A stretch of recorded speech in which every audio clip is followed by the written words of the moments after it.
Have you ever gazed at a crow or raven and wondered what it's thinking? They are one of those creatures, similar to others we've looked at, cats, owls, foxes, wolves and seals, for example, where we just know there are secrets lurking behind their eyes. The way a crow shook down on me the dust of snow from a hemlock tree has given my heart a change of mood and saved some part of a day I had rued. Ravens and crows are more than smart, they're clever. They enjoy sophisticated social structures and communication systems, and some say act as something of a bridge or messenger between the fairy and human realms. Did you know that in some cultures, ravens are known as wolf birds? They enjoy a unique bond and a practical relationship with wolves. These vocal birds make loads of noise when they find a dead animal and thereby drawing attention to the carcass so that larger scavengers, such as wolves, can open up the hide and eventually provide food for the ravens. But it's not all business. Ravens are often seen interacting with wolves, especially pups and yearlings.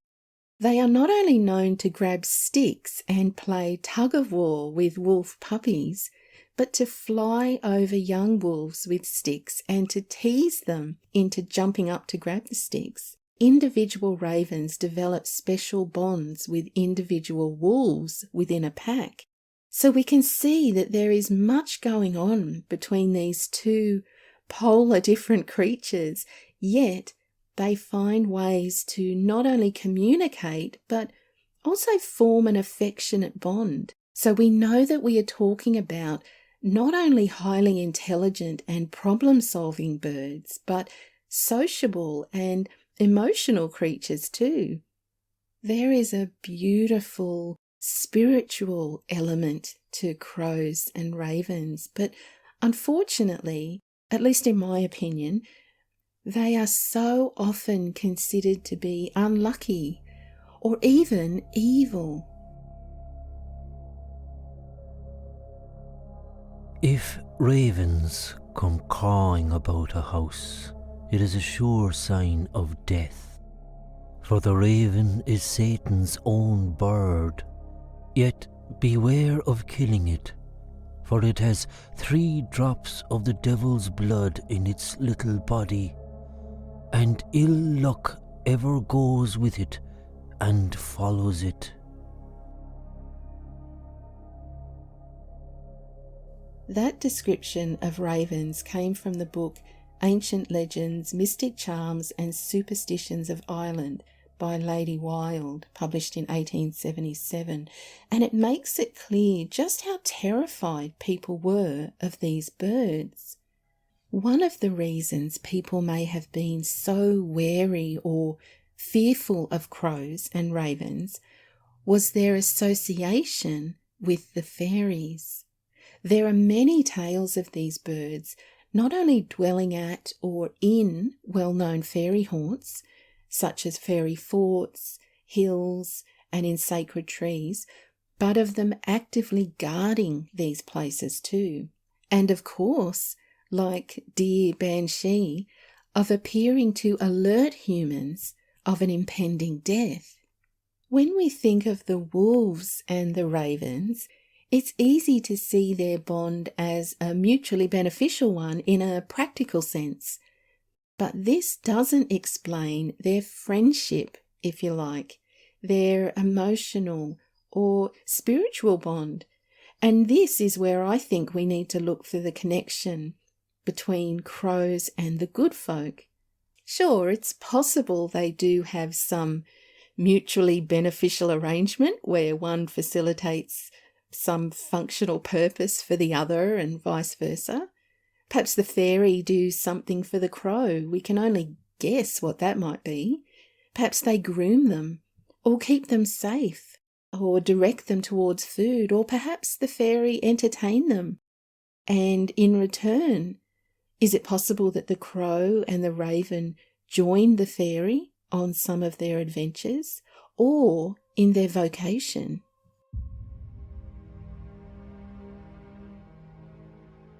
There was a young man, not so very long ago, who had been to sea for years. He was married, but had no children. This man, named Johnny, was one of the most spirited you ever saw, but used to complain bitterly of his dreams. One day, he told me of a dream.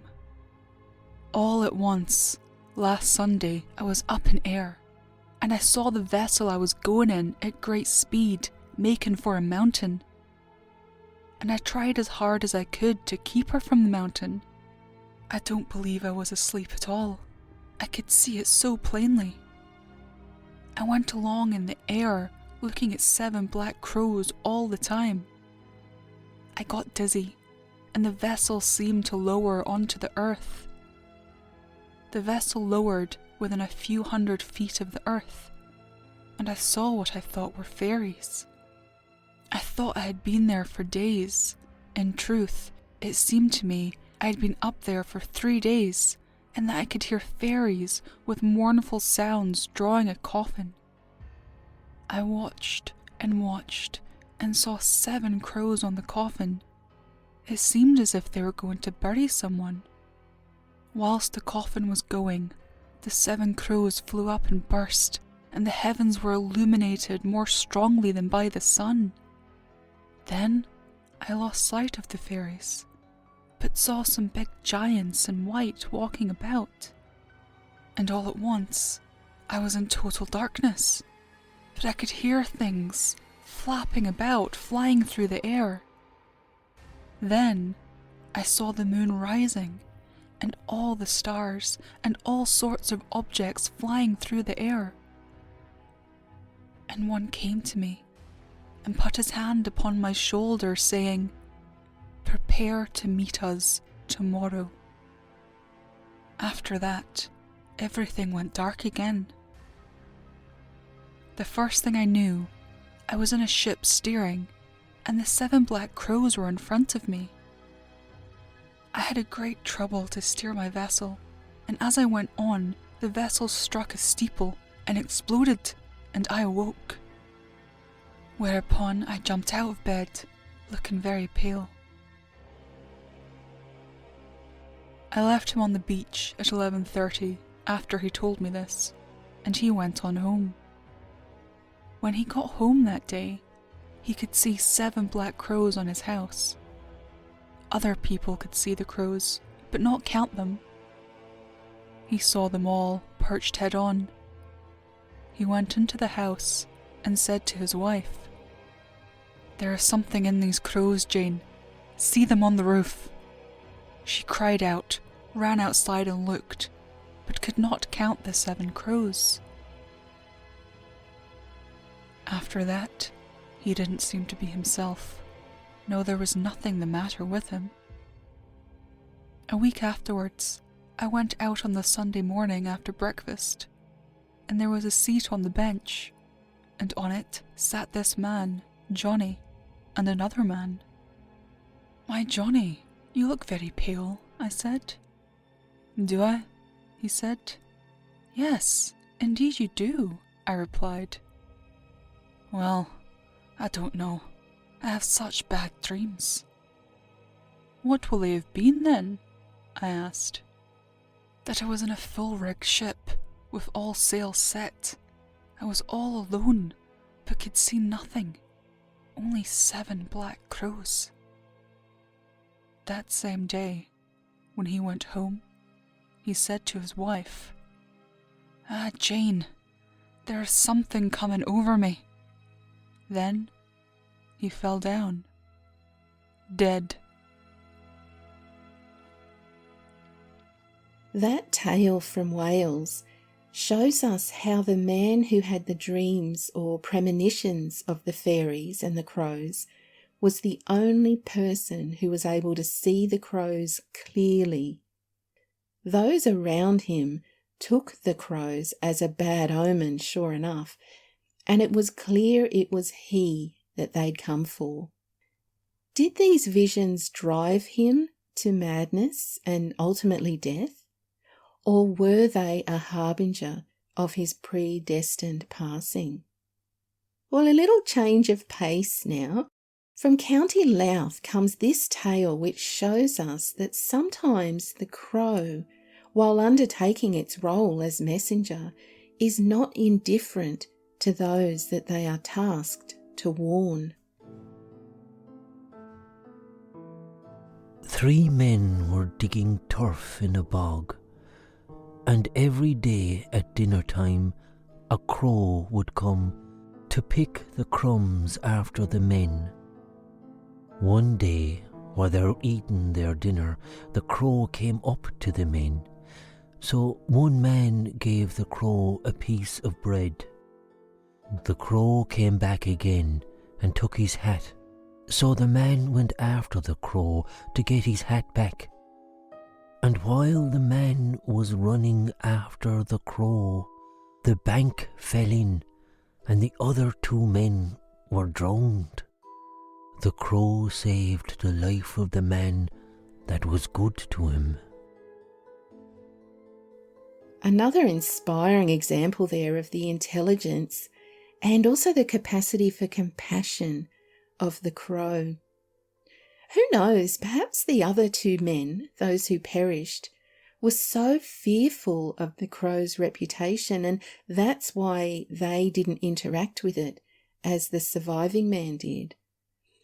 Well, one thing is certain, the wise amongst us will take that extra moment to pause and think next time we see or hear a crow or raven nearby. And not to take their presence at face value, but perhaps to observe them for a while. We might be surprised at what we discover. And lastly, to not fear them for fear's sake, but to keep an open mind with regards their presence and behaviour. What do you think? Have you ever had a curious interaction with a crow or raven? I think you are going to love next week's video. So make sure you're subscribed and have hit the notifications bell so you won't miss it. And thanks for spending time with me today. I really appreciate it. Until next time, stay curious and be kind. Cheerio!